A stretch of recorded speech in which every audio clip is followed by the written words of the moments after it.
আকৌ তেওঁলোকে দোষাৰোপ কৰিছে আগৰ চৰকাৰক। তাৰ মানে প্ৰমোদ বড়ো ডাঙৰীয়াৰ হিচাপত 2023 চনত BTCত কি হাগ্ৰামা মহিলাৰীৰ চৰকাৰ চলি আছে নেকি?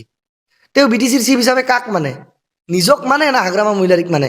হ'ব পাৰে হয়তো প্ৰমোদ বড়ো ডাঙৰীয়াই নিজকে এতিয়া কিন্তু ফুল প্লেজেড চিফ হিচাপে ভাবিব পৰা নাই, কাৰণ লিলি হোটেলৰ ৰাজনীতি মানে ক'ব গ'লে বিভিন্ন লীলা খেল কৰিহে তেওঁ হ'ব মানে এই পদত অধিষ্ঠ হৈছেতো।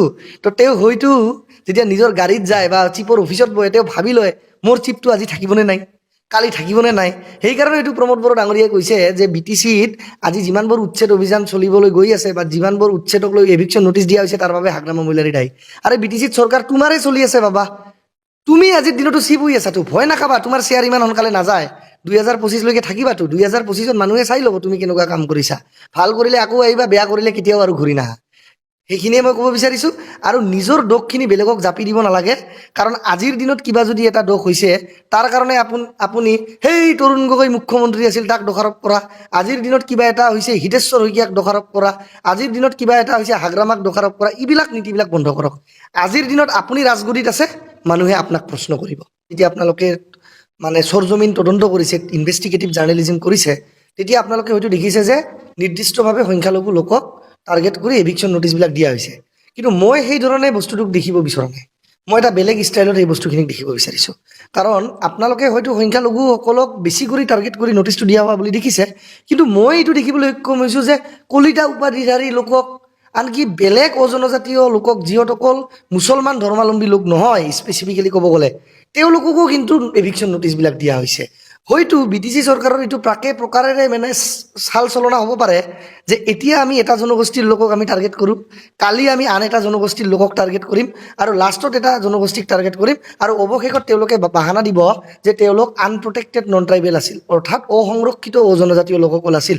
ঠিক আছে, তেওঁলোক অসংৰক্ষিত নন ট্ৰাইবেল আছিল বা আনপ্ৰটেক্টেড নন ট্ৰাইবেল ক্লাছৰ আছিল, কিন্তু কিছুমান জেগাতো 2023 হ'ল, 1947 চনৰ পৰা আজিলৈকে ছাৰ্ভে হোৱা নাই, জৰীপে হোৱা নাই, বন্দোবস্তি হোৱা নাই, ছেটেলমেণ্ট হোৱা নাই। তো সেইবিলাক মানুহ কিদৰে তেওঁলোকে অবৈধ বেদখলকাৰী বুলি তুমি ক'বা? তুমি আগতো চেঞ্চাছ কৰা, তুমি আগতো ছাৰ্ভে কৰা। আৰু দ্বিতীয় কথাটো হৈছে চবচে ইম্পৰ্টেণ্ট, BTC চুক্তিয়ে কৈছে যে 2003 চনৰ পূৰ্বত বসবাস কৰা যিকোনো লোকে ইয়াতে সম অধিকাৰ, ভূমিৰ অধিকাৰ, সম্পত্তিৰ অধিকাৰ, ৰাজনৈতিক অধিকাৰ তেওঁলোকে লাভ কৰিব, তেওঁলোকৰ সকলো ৰাইটছ, এক্সিষ্টিং ৰাইটছবিলাক ইনটেক্ট থাকিব। তো BTC চুক্তিটোতো হ'ল এটা সাংবিধানিকভাৱে স্বীকৃতি পোৱা চুক্তি, 6 শিডিউল অনুযায়ী এটা চুক্তি। 44th এমেণ্ডমেণ্ট অফ 2003-এ BTC চুক্তিখনক মানে সাংবিধানিক কি কয় এণ্টিটি প্ৰদান কৰিছে, কনষ্টিটিউশ্যনেল একনলেজমেণ্ট দিছে। তো তুমি সেই সাংবিধানিক চুক্তিটোক কেনেকৈ উলংঘন কৰিব বিচাৰিছা? এটা চুক্তিক তুমি অৱমাননা কৰি এটা আইন মানিব গৈছা, কিন্তু এভিকশ্যন নটিচ দি পিনে তুমি ক'ব বিচাৰিছা যে মই Assam land revenue and regulation act 1947 আখৰে আখৰে পালন কৰিব বিচাৰিছোঁ। আকৌ এইটো মানিবলৈ গৈ কিন্তু তুমি BTC একৰ্ড 2003-ৰ যিখন সাংবিধানিক চুক্তি সেইখনক তুমি অৱমাননা কৰিছা। তাৰ মানে বেংগলীত এটা কথা কয় যে একে মানে ওকে মানে না, সে হইল ভণ্ড, আৰু যে কেউকে মানে না সে হইল পাচন্দ। তো আপুনি কি হয় আপুনি নিজে বিচাৰ কৰি লওক। नोंथाङा गावनि फेभरेट श' नायनायाव स्ल' इन्टारनेट स्पिडनि थाखाय बानाय फैबाय नामा? गोजोननि नोगोर क'क्राझाराव नोंथांमोननि थाखाय आर'नाइ टेक्न'लजिसआ लाबोदों high speed fibre optic broadband plans. मात्र 399 रां पार मान्थआवनो नोंथांमोना आनइन्टाराप्टेड स्ट्रिमिं, गेमिं, आपल'ड, डाउनल'ड आरो ब्राउजिं खालामनो हागोन।